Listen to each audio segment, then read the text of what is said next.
Hi, folks. I just knocked the camera right before we started. So, well, this is going to have to do. Yeah, I reached for something and bang. I had it all lined up perfectly and everything. But actually, is this. Now I like this better. So, anyway, how are we doing, folks? Yes, we are live. The glitches and bloopers will attest to that. Lance is already here. Hello, Lance. So glad to see you. Yes, I'm doing one of my latest of the Sunday night live chats. Probably doing Sundays for a while now, at least until I can iron out my new schedule. The good news is the restaurant I work at is open again, and I am now gainfully employed. Zuplex says, waiting for that big hairy ape to appear. Are you referring to me? Daryl Johnson says, hey, Bob, other brother, how you doing? Zuplex says, how is the job going, T-Pones? Last night we were cray cray. People came out of the woodwork. One of the boss's best friends came in, super guy. But I had him and a 10 top, super nice people, and a couple of other tables, and everyone. This is how crazy it was. Lady asked for water. I go, I'll get you the water as soon as I can. I just have to get the other thing for your table first. And she goes, oh, that's okay. Just have someone else bring some water over. I go, there is no one else. We were so busy. Now, don't get me wrong. I'm so psyched that we're busy. Busy is better than not busy in the restaurant biz. Trust me on this one. And it's nice that people seem to have been waiting with bated breath for us to reopen so we could serve them. Just, it was a little behind the eight ball last night, but we did very well, and I have absolutely no complaints. And the guests didn't either. Everybody left with a smile on their face. So thank you for asking. Wajamin says, hello, Thrash. Hello to you too, Wajamin. I'll say this again, although I know everybody already knows this. Please subscribe to Wajamin. His series on dad jokes and dad wedding jokes are just they're a lot of fun. Please check him out. Neutron John or Jimmy Neutron is in the house. Says hello. Hopefully there's no lagging. Hopefully there is not, but stay around as long as you can. Kevin Scott 76 says, "Hey Thrash, just get out of rehearsal for the Addams Family musical. When is it going to open up on Wednesday?" Keith E is in the house. Says, new open restaurant means new open food. Oh yes. There's new menu items which aren't in the system, and it's open food this and open food that. So, but it's a lot of fun, and people love the new menu. Big Guy 45 is here. Hey, Big Guy, how you doing? Lance Javen says, got my first two copies of Remind Mag on Saturday. Wow, a twofer. Excellent. Karen Lee Maloney says, hello, everyone. Hello to you too, Karen Lee. Oh, the House of Alex is here. Says, hey, guys, at work, so I'll catch what I can. Think morning for me. Don't blame you more than understand. You must be working pretty late. Although, don't you do an overnight shift occasionally? God knows I do. A lot of people having fellowship. We're going to skip down to Tug is in the house. Says, hello, you fine people. And the rest of you too. That covers all the bases.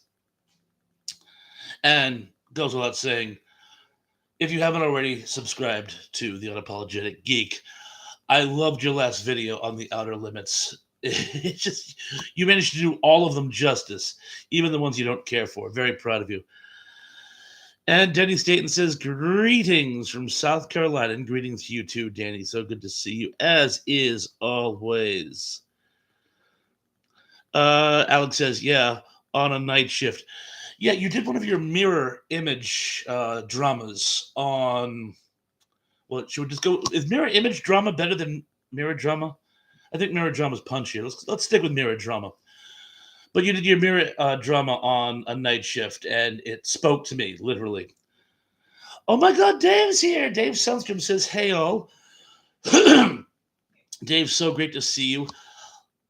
That was such an amazing story of the feud between Bob Barker and Betty White.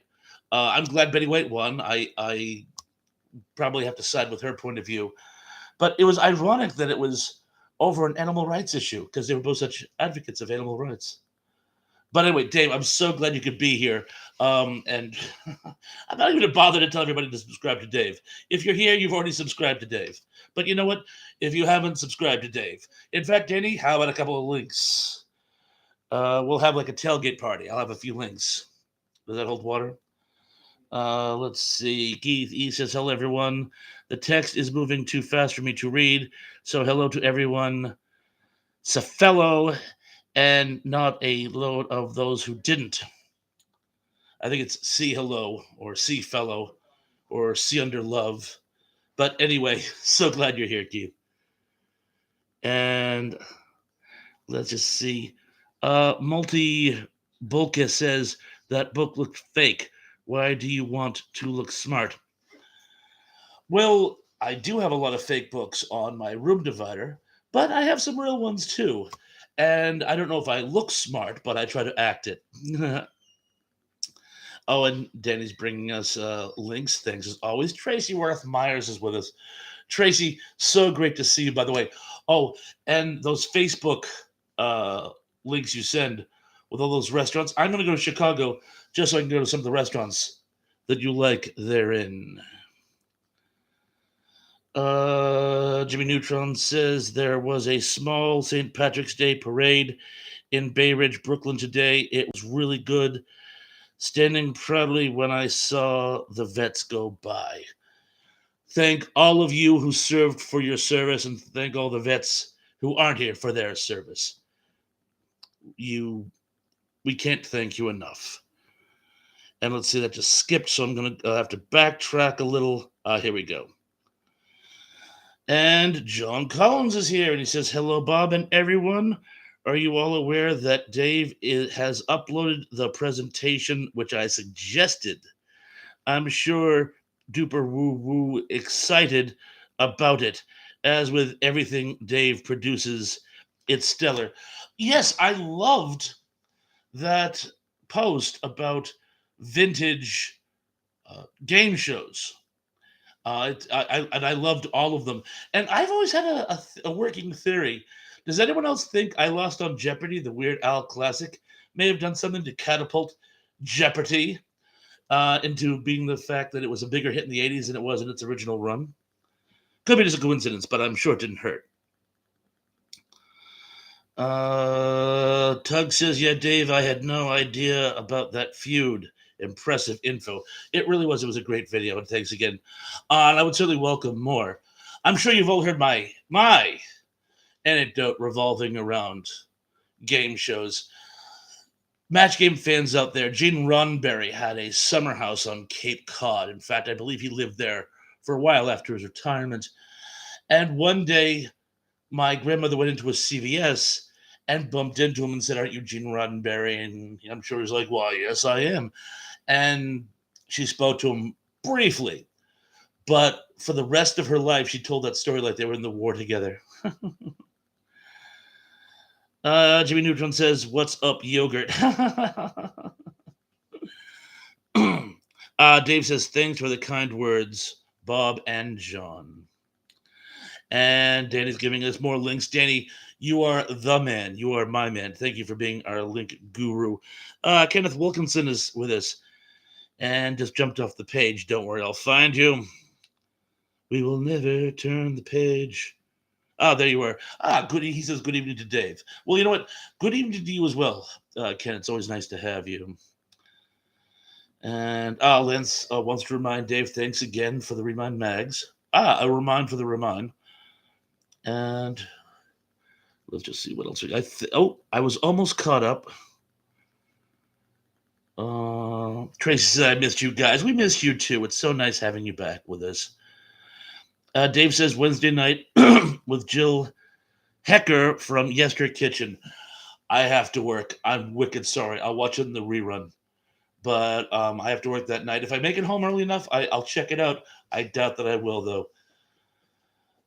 It's way too early to start like trying to sneak out early, if you know what I mean. Whether we've just reopened. Zuplik says this show doesn't start until the stench of King Kong poo whiffs through the corridors.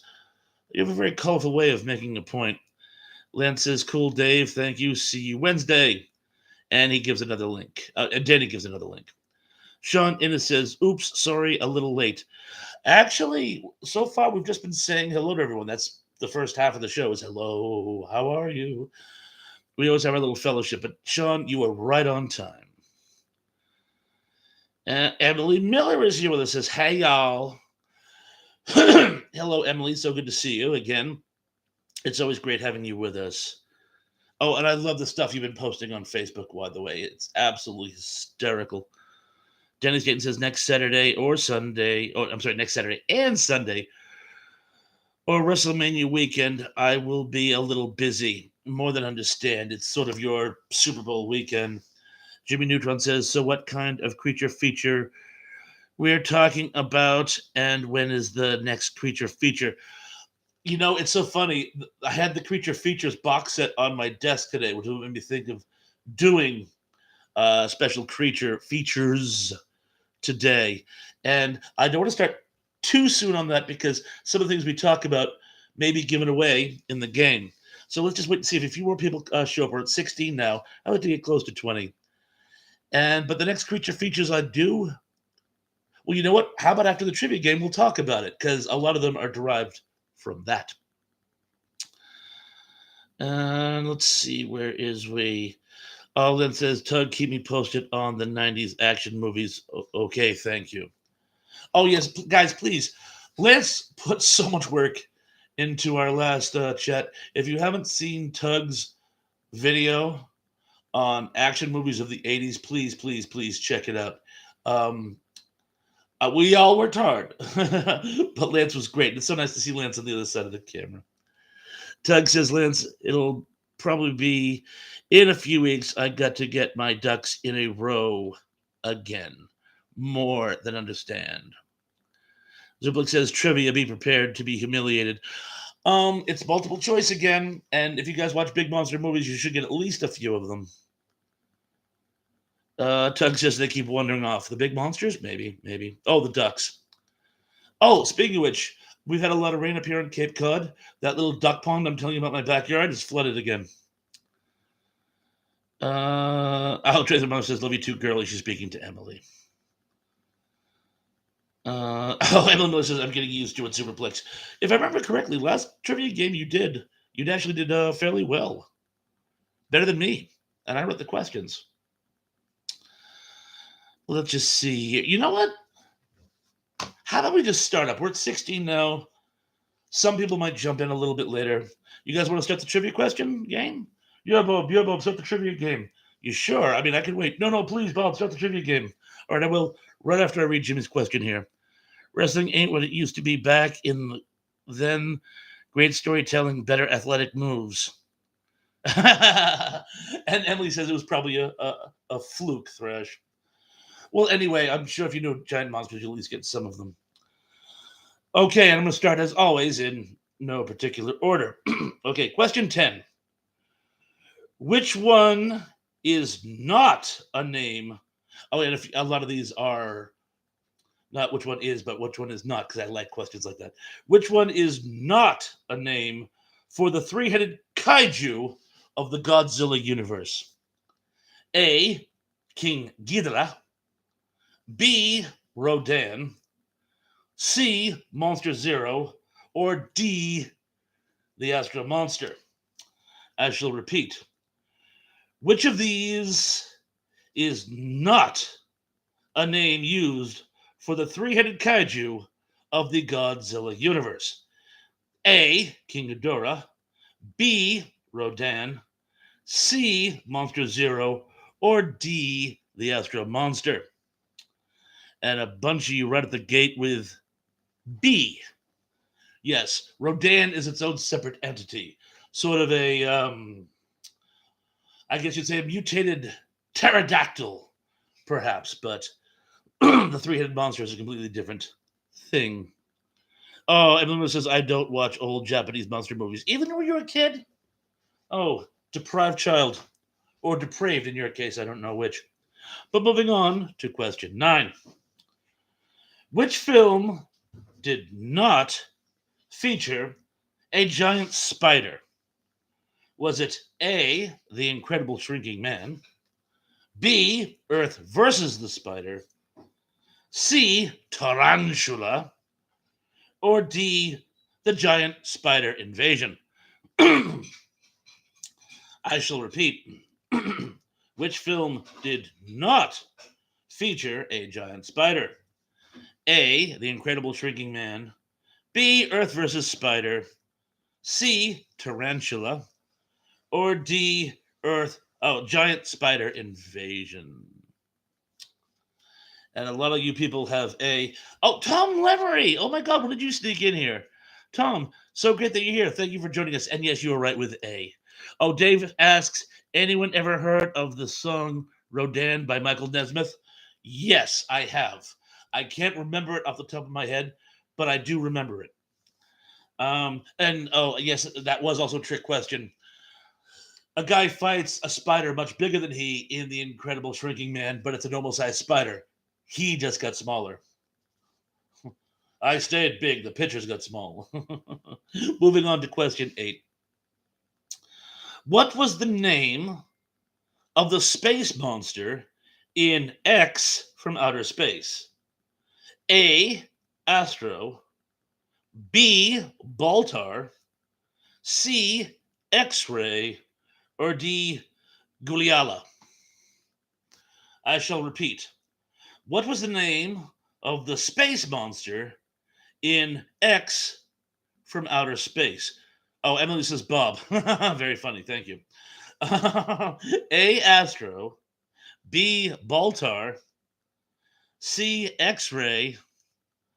Or D. Gileala. Dave goes on to say it's on the Elephant Parts video, Emily. And Emily says Bob was its nickname. Oh, a lot of people saying A and B. Oh, what do you mean got it? As did Tom Lermery. D. Gully. If you're going to have an answer to a trivia game, you really should be able to pronounce it first. Guliala. Letter D. Moving on to question 7. Oh, Zuplex is 0 for 3. Very sorry. Well, you're definitely going to get this one then. Which Larry Buchanan flick features an innkeeper feeding his guests to a dinosaur? Is it A. Beast from the Haunted Cave. B. Beast of the Hollow Mountain. C. It's Alive. Or D. It's Alive. Now I shall qualify. You put It's Alive twice. There's a 1969 film called It's Alive and a 1974 film called It's Alive. And they're two completely different. So C is the 69 film and D would be the 74 film. And now I shall repeat. Which Larry Buchanan flick features an innkeeper feeding guests to a dinosaur? A. Beast of the Haunted Cave. B. Beast of the Hollow Mountain. C. It's Alive 1969. And D. It's Alive 1974. Sean Innes guessed D. It was a coin toss, I'm guessing. But Tom Lemery and Wajamin, who must really have watched a lot of Creature Feature when they were kids, got it. It is C.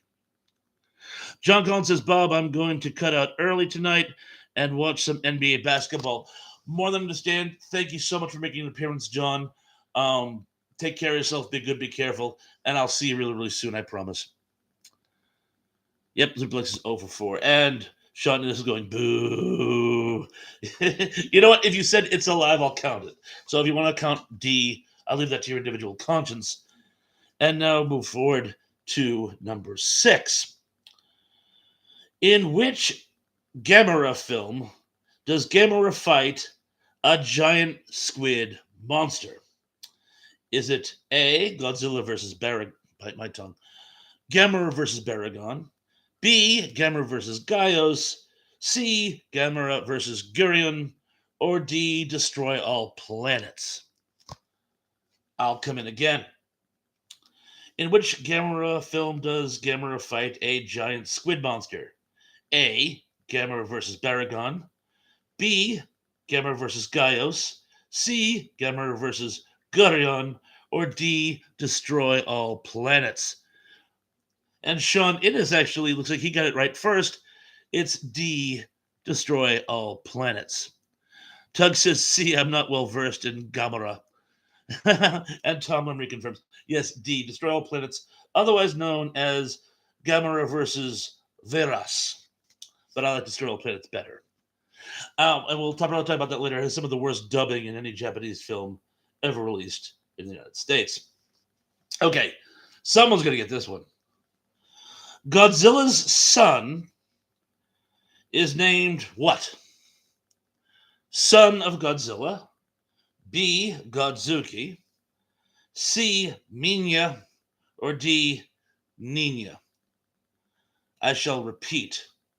Godzilla's son is named what? A. Son of Godzilla. B. Godzuki. C. Minya. Or D.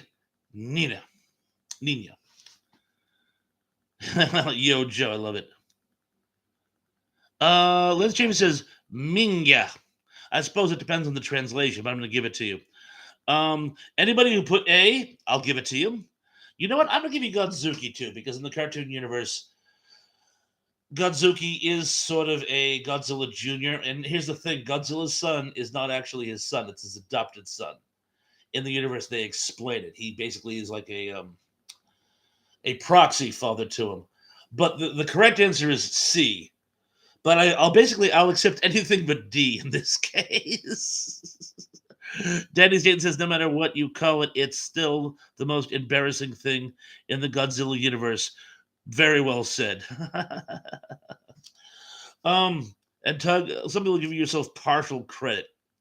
Not sure why, but I will accept people giving themselves partial credit. And Lance Chapman says, in the Godzilla cartoon, he was voiced by Ted Cassidy. I'm trying to remember if I knew that. No, I don't think I knew that. That's excellent. I did not know that. And Tom Memory says, isn't Minga a bad Italian word or phrase? Could be. I know Lapita was. So when the Japanese filmmaker Hayao Miyazaki made the adaptation of the story from Gulliver's Travels about the castle in the sky, Lapita, they had to change it for European audiences because Lapita meant something filthy. I probably should stop saying it for my Italian viewers. But in any event, Tug says my partial was for the spider. Oh, fair enough. Dave is 3 for 6. Dave, it is an honor, and I mean this literally. It is an honor to have you taking part in one of my trivia games. It's very nice having you not only with us, but taking part in the game. And here we are. That was number 5. I'm going to move on to number 4. So Blake says, you are killing us, T-Pawns. I'm sorry. Moving on to number 4. Which Japanese kaiju flick ripped off English giant monster movie Gorgo? Was it A, Atragon, B, Gappa, C, Varon the Unbelievable, or D, Reptilicus? I shall repeat. Which Japanese kaiju flick ripped off English giant monster movie Gorgo? A, Atragon, B, Gappa, C, Varon the Unbelievable, or D, Reptilicus? Give you guys a second on that one. Leonard Chapman says Enter the Giant and Ted Cassidy both died at the age of 46. Crazy. And many of you, well, one of you so far have got it. What do you mean got it? It's B. Gappa, about a dinosaur basically captured by a group, brought back to the home country. The mama dinosaur comes to reclaim it. The parts are all there. And Tom Lemery says, Stanley Ralph Ross used swear words in Hebrew for characters. That's priceless. Love it. Number 3. Which nature horror flick is adapted from an H.G. Wells classic? A. Food of the Gods. B. Day of the Animals. C. Frogs. Or D. Killer Clowns from Outer Space. I shall repeat. Which nature horror flick is adapted from an H.G. Wells classic? Is it A. Food of the Gods, B. Day of the Animals, C. Frogs, or D. Killer Clowns from Outer Space? And it looks like you all got this. Oh, Tom Lemery. Day of the Animals is nature horror, but it's not adapted from H.G. Wells. The correct answer is Food of the Gods. Emma says A sounds more likely, and you are correct, miss. Tug says you could stick with HG, and it'd do fine too. Yes, it probably would. Sorry, I don't know why I'm so wheezy tonight, guys. Moving on. This one is also a little subjective. Number 2. Which film is not a shameless ripoff of King Kong? A. King Kong Escapes. B. Konga. C. The Mighty Gorgo. Or, I'm sorry, Mighty Gorga. I was thinking Gorgo from before. Or D. The Mighty Peking Man. I shall repeat. Which film is not a shameless King Kong ripoff? Is it A. King Kong Escapes, B. Konga, C. The Mighty Gorga, or D. The Mighty Peking Man? A lot of people guessing C. What do you mean guess B? Well, gee, a lot of fans of The Mighty Gorga out there, huh? And Momo says, pfft. Oh, Dave got it right. A. King Kong Escapes. The other three all have almost identical plot lines to the 1933 classic. King Kong Escapes involves a world terrorist group trying to seize the globe, uh, the mining of mysterious elements to make weapons out of, the building of a giant robot, and then the battle of King Kong versus this giant robot King Kong. All concepts completely and totally not present in the original Willis O'Brien classic. So the answer I'm going with is A. But if any of you like the other three, who am I to question your judgment? And the number one question is, in which Godzilla flick does Jet Jaguar make his film debut? Is it A, Godzilla versus Mechagodzilla, B, Godzilla versus the Smog Monster? You're already answering incorrectly. C, Godzilla versus Megalon, or D, Godzilla versus Gigan? You know what? I'm still going to repeat this, even though some of you are already getting the right answer. In which Godzilla flick does Jet Jaguar make his film debut? A, Godzilla versus Mechagodzilla, B, Godzilla versus the Smog Monster, C, Godzilla versus Megalon, and D, Godzilla versus Gigan. And Superplex, how could you possibly get that one wrong? I think you're trying to get these wrong. But anyway, yes, Godzilla versus Megalon. So, how did you do? And in my book, you're all winners. And since there's no prize involved, none of you are losers. Tug says punch, punch, punch. Well, all right. Bam, bam, bam. Oh, Rorito was here. He says, hi there. Welcome, Rorito. Good to see you again. Thank you very much for joining us. Let's see what scores we got here. Dave got 6 for 10. That's outstanding. Keith got 4 out of 10. That's excellent. Superplex got 1.5 for 10. We're going to round up for you. We're going to say 2 out of 10. Sean Innes says 4 of 10. Dave is a champ. Yes, he certainly is. Uh, Tug says 4.5 out of 10. We're going to round up, give it 5 out of 10. Emily says, my wife knew the last answer. I got 1 of 10, and that was a guess. Well, in my book, Emily, you're still a winner. And tell your wife I said hi. Oh, and Mrs. Thrash says hi too. And anyway, so that out of the way. So speaking of which, I almost used this one too, but I didn't. You guys ever notice how a lot of these like giant monster movies, they have to incorporate other themes at the time? I don't know, to either to make it topical or to rip off other subgenres. Like for example, Godzilla vs. the Smog Monster was all about pollution issues at the time, which is a really, really big deal in the 70s. It still is now, but the 70s is when people were starting to notice environmental concerns. There's one called Ape, as far as King Kong ripoffs go. It's called Ape. And a giant ape is swimming across the ocean for, well, just germane to the plot. He's trying to get to Japan in the same way Godzilla does. So it rips off Godzilla as well. But there's a giant shark in the water. And I swear to God, they probably bought the shark in like some Hong Kong wet market, for restaurants and stuff like that. But it's this big dead shark, and he just sort of wrestles with it in the water, flopping it around like the octopus in that old oh that old horror movie where the guy's like fighting the Bela Lugosi is fighting the octopus, and he basically is just flopping around with it, making like they're wrestling. But yeah, there's like this extended scene where he fights this dead shark, and of course, it came out in the mid 70s. They're trying to rip off Jaws as well as King Kong. Oh, Dave says fun times, Bug. Thank you so much. Thank you so much. Emily says raw.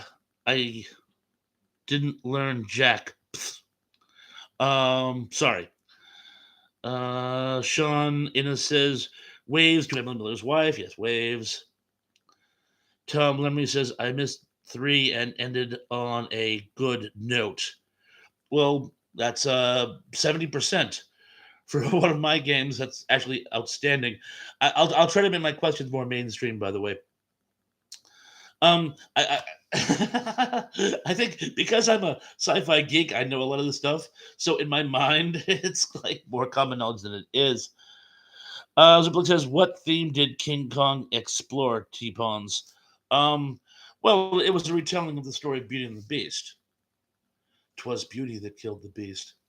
Um, so I guess the theme would be something of a love triangle, I guess. But again, it's all subject to conjecture. Emily says, "When do we get Stephen King trivia or demonic possession trivia? Something I know about." I could do Stephen King. Yeah, I would love to do Stephen King. Problem is his stuff is really abstract. Would you want me to do Stephen King movies or books? I'd probably do short stories. That's mostly what I've read by him. I've only read a couple of his features, full-length novels, but we could do Stephen King movie trivia. That'd be easy. Gary Cameron says the Beast from 20,000 Fathoms is older than Godzilla by a year, I think.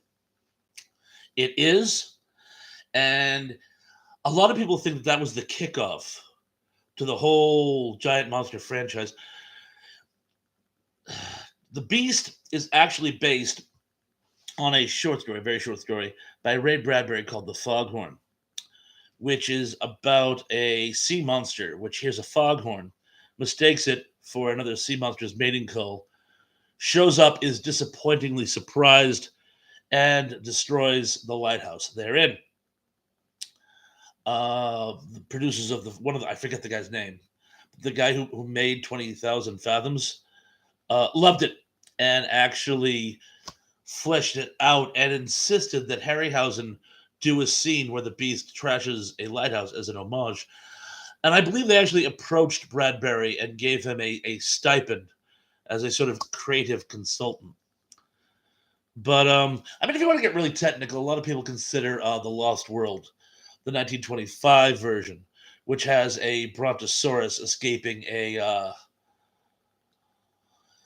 wherever you display a brontosaurus in New York, escaping and then trashing the city, which of course was ripped off for King Kong. Emma says, "Why would you fight a dead shark?" Well, the implication was in the film the shark isn't dead; it's alive. It's just struggling. The ape catches it, and they're locked in some sort of death battle, and the giant ape prevails. But the funny thing is, they get the perspectives all wrong because he's like 40 feet tall. So the shark would be, well, about 40 feet. But I guess I decided having him fight a really, really big shark would be cool, particularly because Jaws was so popular at the time. Liz Jamin says, "What is King Kong's favorite fruit?" A big apple. But a bump. That was just a lucky guess, but I love it, so I'm going to use it and steal it. I'm a little behind, but I'm going to try to catch up here. Dave says, "If Bob is taking requests, we could always do Evil Dead trivia." Ooh. Ooh, I love it. I would keep it, Gen X, I would keep it to the first three movies. Ooh, I would probably even actually have to keep it to the first two. But anyway, yes, I would be happy to do a Evil Dead trivia, if for no other reason than I'd like to rewatch the movies. But that's an excellent suggestion. I'm just skipping through because I get a little behind here. If I accidentally skip your question, please bear with me. Dennis Gaten says, "What do you call the black stuff?" Emily says, "Gary, I wouldn't be shocked. Tug, there's fictional." Gary Copper says, "Bananas."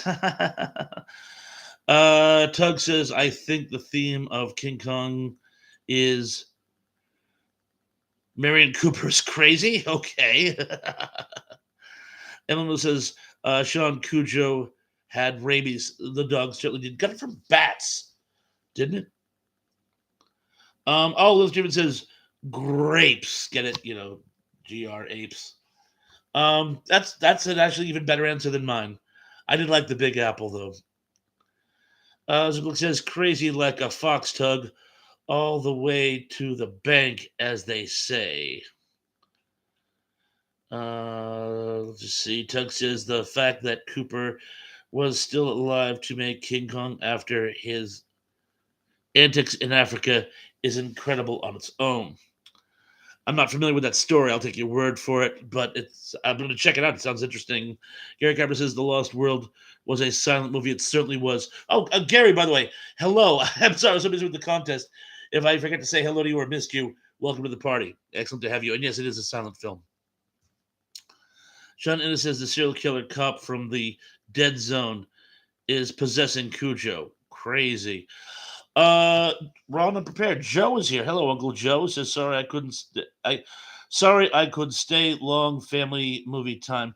No problem whatsoever, Uncle Joe. So glad you could make it stay as long as you can, but don't take away any of your family time.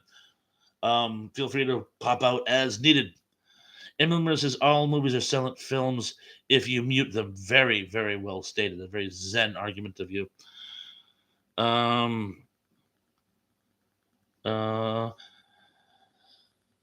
Transworld Miner says Sharknado. Woo woo. Gary Carpenter says the remake of The Lost World with Jill St. John was better.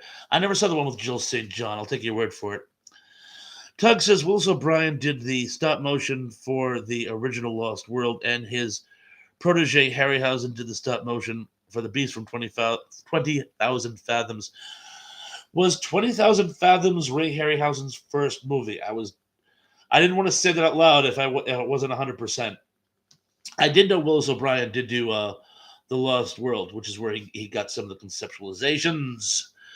But yeah, please let me know, because I know you'll know this. I believe 20,000 Fathoms was Harryhausen's first movie, but I'm sure you can confirm or deny. Raw says, yes, Evil Dead, I'm down. I will rewatch the movies and come up with some trivia. Tom Lemmy says, "How are you feeling, Lance? Did you get ice on the goose egg? Oh, oh my God! Did you have a bad bruise?" And Lynn says, "Yes, Tom, it's better, thank you." Lynn says, "Thrash, do a Tom Atkins trivia." I can do that. Mike Silva's here. Oh, hey, Mike Silva, how's it going? Watching Puma Man movie Uncut, guys.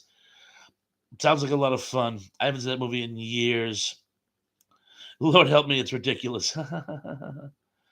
Oh, Gary Carpenter says, "Raw, what are you and your family watching?" uh, Tug says, "Beast from 25,000 Fathoms was the first movie Harryhausen worked on. He has worked with others on movies before." Oh, I see. So it was the first one he worked on alone. There we go. That actually you jumped while I was reading, so I missed the word alone. But that actually makes a lot of sense. But that he had been working prior to that, I more than understand. Yeah, because you're doing stop motion animation, you got to walk before you can run. He probably would have had to have had some experience before they gave him his own movie. Emma Moore says, "Mike, dunk more rum. It'll make sense." Okay. I assume she means drink more rum. Yes, that would make sense. Dave says, "Taking off. Have a nice night, everyone." Dave, honor and a privilege. Thanks for joining us. And I'll work on the Evil Dead trivia. A lot of people say goodnight to Dave, rightly so. Keith E says we need a link for Danny Staton's new wrestling channel. That's an excellent point. Danny, feel free to put a link to your wrestling station while we are thinking of it. Please. Please. Pretty please, sugar on top. Let's see. Evan says, "Dave, thanks for being here for Thresh." I couldn't have said it better myself. Yes, thank you very much for joining us on our channel tonight. Emily says, "Lance, haven't watched anything with Don Johnson." Um, it's not a giant monster movie, but you haven't seen A Boy and His Dog. It's one of the classic post-apocalyptic films. It's very, very cringy. So I'm not saying I recommend it, but as far as feature films with Don Johnson goes, that's the one that always pops into my mind. Because as you know, I am something of a post-apocalyptic fanatic. Keithy says, LZ and Gary and everybody I missed. He's saying hello to people that he missed. So on behalf of everyone Keith hasn't singled out to say hello to, hello. Mike Silva says Puma Man is insane uncut. I'm sure it is. Oh, Tiger's just dropped another link. Emily says, "I like post-apocalyptic movies myself, actually." A Boy and His Dog is very, very good, but there are some elements of it that some people might find disturbing. You might want to read a little bit about it before you actually watch it. But if you like post-apocalyptic films, you may enjoy it. It was based on a novella written by Harlan Ellison. And even though he wasn't really thrilled with the final result, many people find it to be an excellent selection in the post-apocalyptic subgenre. L.Q. Jones, actor and movie maker, is the one who actually put most of it together. And Jason Robards is in it too, and is excellent in it. Tracy Rothmeyer says, "I thought the movie Gummo was a cringy movie." I don't know if I've seen Gummo, but I think he came out when I was in the movie store. So there's a bell ringing in my head. Max Silva says, "Pawn's good." Oh, Pawn's God, don't watch Puma Man uncut. Very well, I shan't. He goes on to say, "Gary, MST3K episode is better. Puma Man is unwatchable without MST3K." A lot of those films are. A lot of those movies, you try to watch them without the MST3K shenanigans, and it's a chore. Sometimes they can't even help them. MMO says, "As long as no cats die, I'm good." No, no cats are harmed. And a dog gets hurt, but, well, I can't give the game away. Where was I? Keithy says, Hi, Tag, you've been lighting up Patreon." I am on Patreon. but not to receive money yet, just to give it out. I really should. I should set up my own Patreon, shouldn't I? Would you folks give me money? I'm kidding. I'm kidding. I'm kidding. What kind of? Ozablik says, "Did Wills work on Mighty Joe Young?" Yes, he did. And that was also not a giant ape movie ripoff. Oh, Gary Cameron says yes, he did as well. Thank you. Dennis Gaten says, like Waterworld are the Postman, Kevin's Boar Fest, I much more prefer Mad Max. You know what I recently found out about Mad Max? I had always thought that the nuclear war that destroys the world, more or less, happened in between Mad Max and the Road Warrior, sort of off camera. In the lore of the show, movie, however you want to look at it, what had happened was World War III had happened before Mad Max. And that's why Australia is such a shit show. It's sort of like an on the beach scenario. Northern Hemisphere is destroyed, total economic collapse in the Southern Hemisphere. And that's why things have kind of gone, woo! The Australians are trying to make it work, but things are kind of falling apart. Lance James has just watched Patrick Swayze in Steel Dawn, also with Brian James. I haven't seen that movie in years. I mean, like decades. I should actually go out and watch it again or find it at home. I could probably find it on a service. Tom Lemley says, Emily did. Oh, you might like The Jerk because cats get juggled. I've heard of this kitten juggling.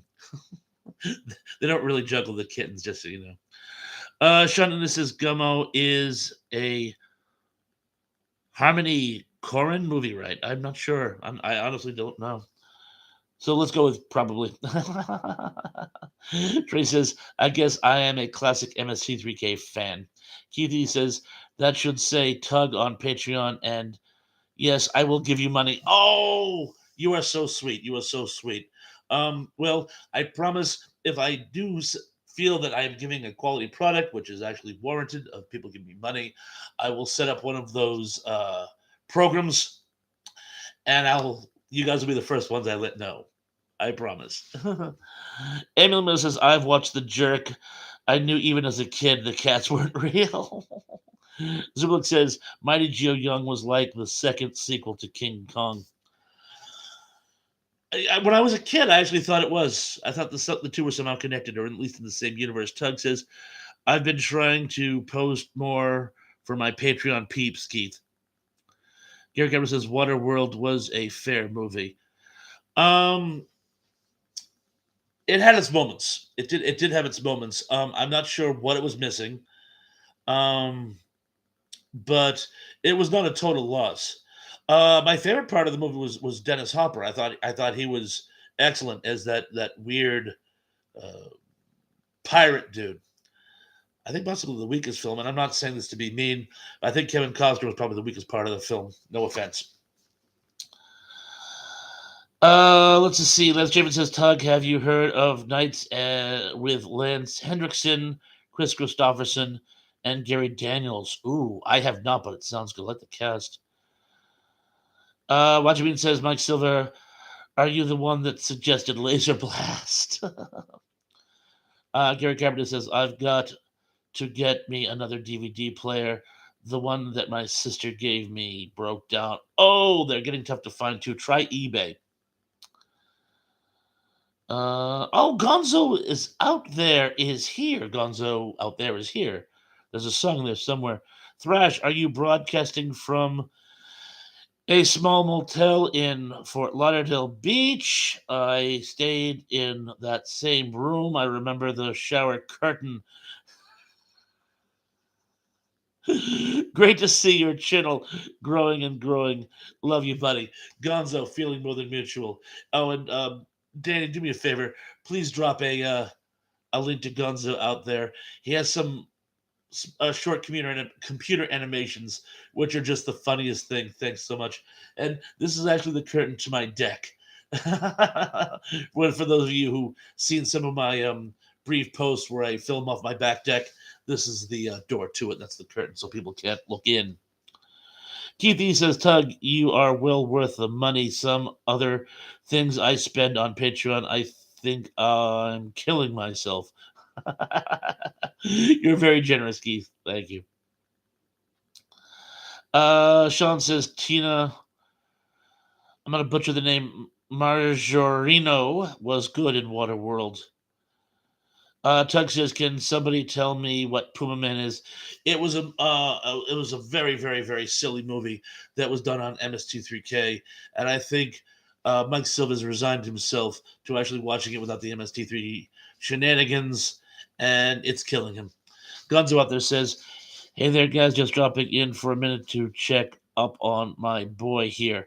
Well, I'm very glad you did. Thank you. Stay as long as you like, and it's very nice you did drop in. Lynn Stevens says it has cyborgs and Kathy Long post-apocalyptic feel to it. Emily says I can't tug. Never heard of it before tonight. Jenny Jane says Waterworld may have been a little more tolerable if it wasn't 8 hours long. It was needlessly long, wasn't it? Oh, and Danny's thank you for sending that link. Mike Silva says Laser Blast. It's better than Pumaman Uncut. The only really cool part about Laser Blast is the stop motion animation, and it's what about 45 seconds long. But I love the stop motion animation as a kid. Emily Miller says, and don't forget to hit that thumbs up for Thrashman. Emily Miller, thank you so much for mentioning it. Of course, we have 14 people watching and 19 likes. I can't do much better than that, can I? So apparently, if anyone has anything they want to ask about giant monster movies, feel free. But it seems we're getting more mileage out of the post-apocalyptic stuff. So anyway, feel free to throw it in. We're getting a lot over Puma Man. The problem is, I haven't seen Puma Man in so long, I'm really not qualified to give a plot synopsis. But it's an MST3K joint, you might say. Gary Cameron says, thanks for reminding me, EM. Oh, and thank you, Emily, for reminding Gary. Tug says that's exactly what I thought it was, Gary. Oh, Gary. Oh, Pullman sounds like an Indian superhero movie. uh, and again, there was another. There was here's another one. Does anyone consider the remake of Little Shop of Horrors a giant monster movie? And I won't say why I think it is, because I don't want to give any spoilers unless somebody concurs or wants to disagree with me. But a little food for thought there. Azublik says, T-Pawns, why are you so drawn to B-grade Japanese sci-fi films with performers in rubber suits acting like juveniles and knocking down cardboard buildings? Well, you just explained it. It has people dressed up in giant monster suits trashing little cardboard cities. It's fun. It's a lark. I started watching those. I'll be honest with you. I started watching them with my father when I was like 4 or 5. My dad liked them, and I don't know if I'm sure I told you guys this before. One of my earliest memories is sitting around on a rainy Saturday afternoon and watching old monster movies with my dad. It's like some of my earliest really really fond memories.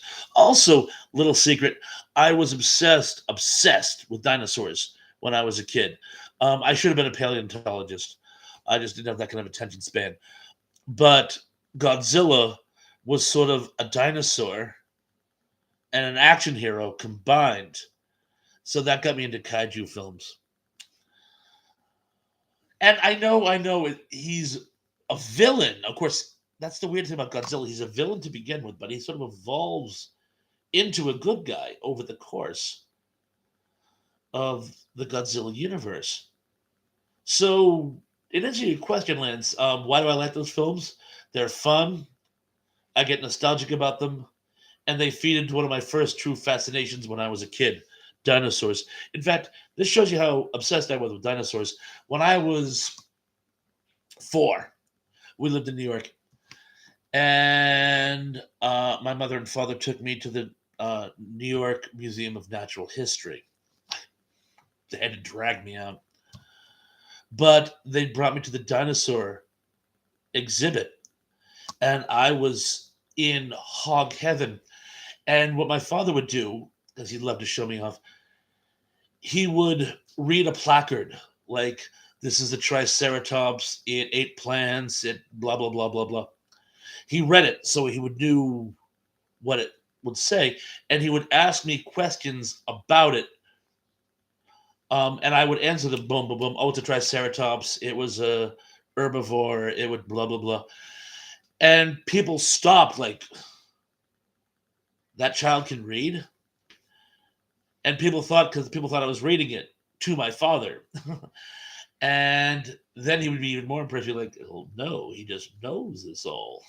Doesn't your child?" Now, sadly, I think it was the last time the man was proud of me. But hey, I had one for the team. Well, I shouldn't say that. It was the last time he was proud of me in my childhood. Les James says War of the Gargantuas, which was a sequel to what film? Oh, I'm just going to tell you Frankenstein Conquers the World. And let's see what we get going on here. I went on a little bit of a rant there, so I'm going to try to catch up. Mike Silva says Them, 1954. Leonard Nimoy has a walk on that, and he's great. Oh, John H. is here. He says hi to Gary and Tracy. John H., so glad you could make it. And, Jenny Staten says, my favorite big monster movies are in order: Tarantula, excellent. Them, very good. Mantis, excellent. The Black Scorpion, love it. And the Giant Claw, is that the one with like the flying turkey? I'll give you that one. That was fun. Johnny says, I've heard the directors are being allowed to make their movies as long as they want now, not caring about the attention span of the audience. Well, yeah, because you can just pause it whenever you want and keep watching, because people watch them on their phone or their devices or whatever. So what they'll do is they'll treat it like it was a Netflix series and just sort of, cherry pick as they go. Shannon says, to me, the giant monster movie genre died in the 70s. All the newer ones, blowing his opinion. Mine too. I couldn't agree with you more.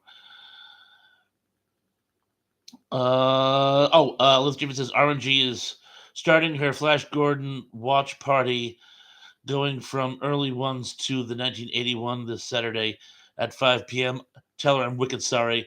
Can't make it after work. Keithy says, Z, I'm with you and the monster movies. I think it's our age.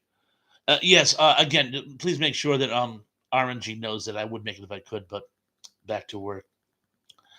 Tug says, Them is one of my favorite straight up creature movies. It's an amazing movie. It really is. Oh, Mike Silva says, in 1978, Piranha premiered. It was better than the movie Avalanche. So I think the 1978 Piranha is a good movie. I like it. Didn't John Sayles do that one? But anyway, it's a good movie regardless. Gary Cameron says, my guess, not for me. I don't like all that bloody water. Doug says, Frankenstein conquers the world. You answered before I could show my trivia knowledge. We all believe you knew it. Emma says, Tug, I too have trivial knowledge. I think we all do. That's why we are here. Tug says, LC, I love Final Wars. It's so bonkers, especially love when the Japanese Godzilla smashes the American Godzilla into the Sydney Opera House. Spoiler alert. John H. says Rocky Horror Picture Show song mentioned Tarantula in its and its star, Luigi Carroll, was over a barrel when Tarantula took to the hills. And Jeanette Scott really was hot too, by the way. I'm sorry. Day of the Triffids is not a really faithful adaptation to the book, but I loved the movie Day of the Triffids.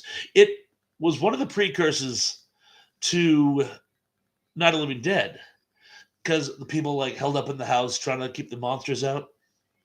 Nothing new, but I thought the way they handled it was very reminiscent of what they went on to do with Night of the Living Dead. Johnny says, and lots of other movies and their stars. Oh, yes, it sure did. It mentioned that whole late night double feature at the late night double feature picture show. I'm trying to remember the name of the song. I think it was a double feature picture. Anyway, but yes, I love that song. I love the whole soundtrack. Rocky Horror is one of the greatest soundtracks of all time. Gary Cameron says, Diaz, you forgot Rodan and Mothra and the Deadly Mantis. Zublik says, Godzilla movies went out the same way spaghetti westerns went out and for the same reasons. I think you were absolutely correct. I could do a whole show on that. Danny Skin says, yep, I'll be watching WrestleMania next weekend. Mike Silva says, okay, Gary. Emily Miller says, I'll be going to my granddaughter's birthday party next weekend. It's a pony riding party, and I'm hoping they have horses for the grown-ups. Didn't you mention last time you were looking for a place that had ponies? It seems you found one. I'm very happy for you. Tug says the 1980 miniseries Triffids is better. I own that too. And yes, it is better. It's certainly more faithful adaptation. The one that came out in the 2000s, I tried to like it. I just didn't. I did like the remake of the virus one. I'm so ashamed I can't think of it. I own the original from the 1970s. All I can think of is The Strain, but that's Guillermo del Toro. If anyone, the BBC series, post-apocalyptic, about a weaponized virus from Asia which destroys the world. I didn't make it up. Please let me know what the name of it is. Tracy says Dylan, George Takei to some of the voices of those Godzilla movies. I remember that, particularly Godzilla #2 with Anguillas. Gary Carpenter says, "Mine is the day the Earth stood still." Earth versus the Flying Saucer. And of both of those. Sean Innes then goes on to say, I love the War of the Gargantuas. There is a scene where the brown one eats a human and then spits out a wad of bloody. It's actually it's not hair and scalp. It's the dress, I believe. That really startled me as a young kid. Yes, I believe it was her clothing. Although I can see why you would think that, certainly. Let's see what's going on here. Emily says, Superlex, I haven't been on a horse since in my late teens. It'll be interesting to say the least. Len says, Emily, you're my cowgirl. Emily says, the pony place finally responded to my daughter. Oh, that's excellent. I'm very glad. Andrea says, did not Dylan, LOL. I was wondering who the Dylan was. I know George Takei did, but I was thought you knew something I didn't. Tug says the Andromeda Strain. No, that's set in America. This is set in the UK. And Survivors, it's just called Survivors.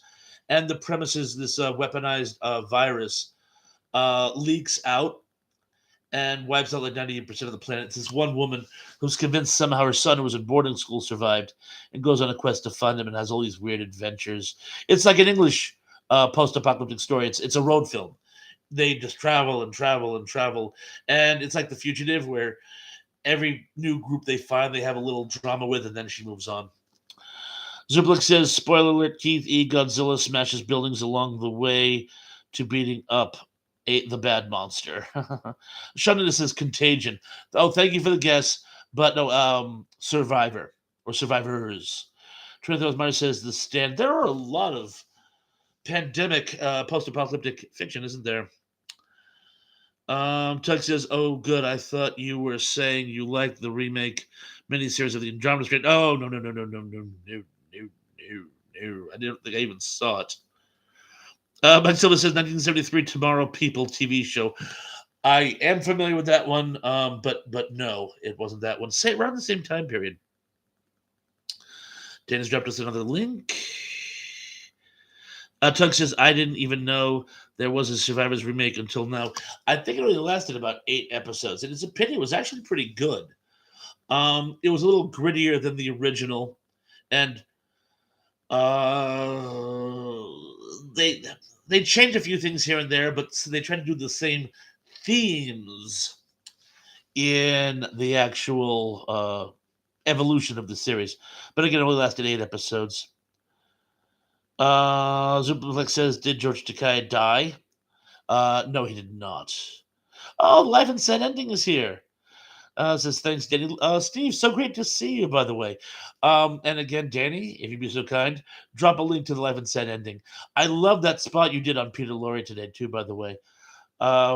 Oh, and that movie I was talking about, the Larry Buchanan movie, It's Alive, apparently it was written for Peter Lorre, but he already died by the time they got around to making it. But they had him in mind when they were making it. Let's just see what we've got going on here. Shanda says, I love Contagion because of the Gwyneth Paltrow autopsy scene, LOL. Really don't like her. I don't think I've seen it. No, I'm like racking my brains because it sounded familiar, but I don't think I've seen it. Gary Cameron says, good night, Mrs. Calabash, wherever you are. Gary, I don't know if that means that you're taking off or you think that I'm about to, but while we're on the subject, we should probably think about start wrapping things up now. I'll be on for a few more. I don't know why I keep looking at my wrist. I don't have a watch. But if there's anything else you guys would like to point out at this time, please do. We'll go on for a few more minutes, but I'll probably wrap it up around 1:15.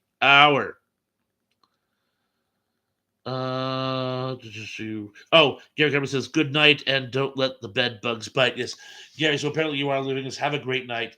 Be good, be safe, be careful. And thank you for joining us tonight. Tug says, George Takei isn't going to let himself die before Shatner. They'll probably wind up grappling over Reichenbach Falls or something. Reichenbach Falls. Why is there a bell ringing in my head? That's in a movie, isn't it? But yeah, they still George still hates William. William swears on a stack of Bible that he has no idea what the feud's about. I think he knows more than he's letting on. I met George Takei back in '84, and he didn't like Will then. He was at a convention, and he said it had something to do. The last Star Trek movie, I think it would have been Star Trek 3 at that time. Does that sound right, guys?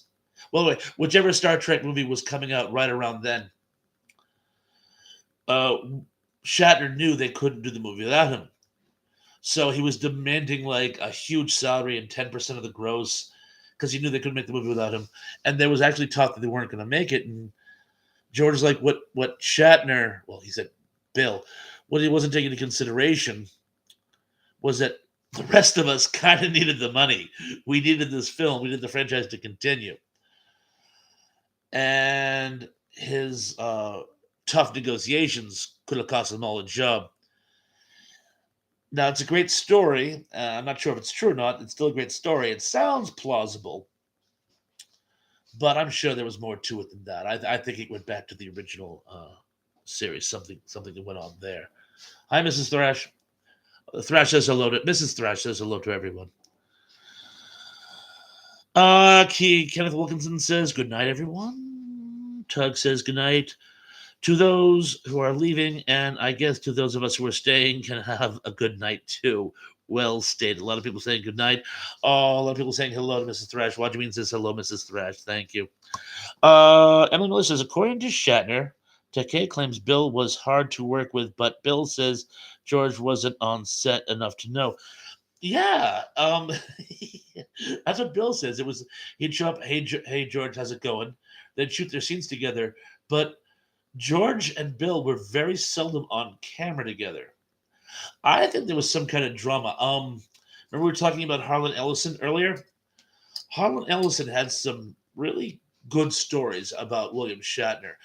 Not good stories about Shatner, but really interesting, juicy stories about the kind of person he was, and was well.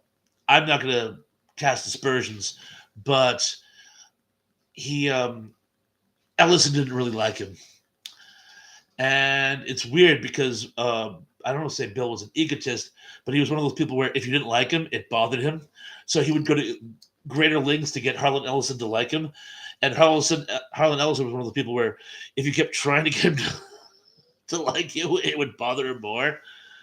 So maybe I'll grab a few of those old anecdotes because I haven't heard them in years, so I'd want to reread them before I share them with you guys. But I think Takei had a similar experience. Zublik says, well, Shatner and Nimoy were the two most essential characters in the series. Indeed. Shatner says, I think Shatner always considered anyone other than him, Nimoy, and Kelly to be a little more than extras. You're probably right. Tug says Takei and Shatner both act like spoiled children about it. If I'm honest, hard to take sides when they both acting that way. I'll grant you that. Emily Miller says, I wasn't there, so I just stay out of it. Emily, that's an amazing point. None of us have dogs in the fight, so perhaps that's the best policy. Because I'll be honest with you, I enjoy both actors, so perhaps just remaining neutral will be the best policy. Emily says I follow both of those men on Twitter. Tell them both I said hi. That is like cool squared. Oh, I heard somewhere that Shatner was ill. Is he doing okay? If anyone knows, please let me know. Gary Cameron says I met Marjorie Roddenberry. She was so nice. Oh, that's a great story. Tug says I had no idea you followed Ben Emily. Pardon me.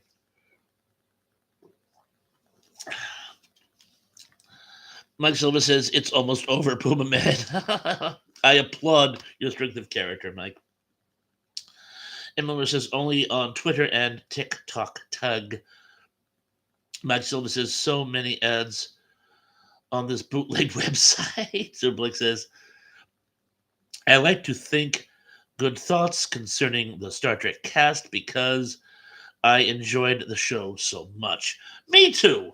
It's hard to think bad things about a show that I love so much. There was a certain amount of drama behind the scenes, but I haven't done a lot of digging for that because I don't want to think bad things. Oh, Emily says he seemed fine today. Good to know. Mike Silva says it took me almost 2 hours to watch this unwatchable movie. Again, I applaud the strength of character. Danny says, LOL, I will always remember Nimoy singing that stupid Bilbo song. Bilbo Baggins, the greatest little hobbit of them all. Life and Standing says Dick Van Dyke still has a driver's license at 97. Yes, he was in a fender bender too, apparently. But I heard that through Dave's channel that he was only mildly injured. John H. says Shatner just turned 92 last week. It's understandable if he's having health problems. Today, the 92nd anniversary of Nimoy's birth. So Nimoy would have been 92 today, huh? Sean Ennis says Shatner wrote a recent article where he says he doesn't have much time left. A bit of clickbait as he was referring to his age and ruminating that he won't live forever. Well, who among us will? Oh, and Danny, thank you for giving us the Dick Van Dyke link. Thank you. Emily Miller says DVD shared on amazing video today on Facebook. Had tons of 70s stars. Gary Gumber says, I really like the Halloween special, the Halloween tree. That was Ray Bradbury, wasn't it? I think it was. Keith E. says Shatner's health is the unexplained. Very good. My wife and I love that show. In any event, so it looks like we're coming up on the quarter past the hour. But I had such a blast. I wish I could stay later, but got my morning rituals tomorrow. I got to take care of it. I have to get up fairly early. So I just want to say, be good, be safe, be careful, and I'm looking forward to seeing you all again very, very, very soon. And I appreciate you guys being really, really good about the new day. By the way, it's been Thursday for months. These new Sundays, they're going to be a lot of fun, but it was a change. And I want to thank you guys all for changing with us. So anyway, again, have a great night, folks, and peace.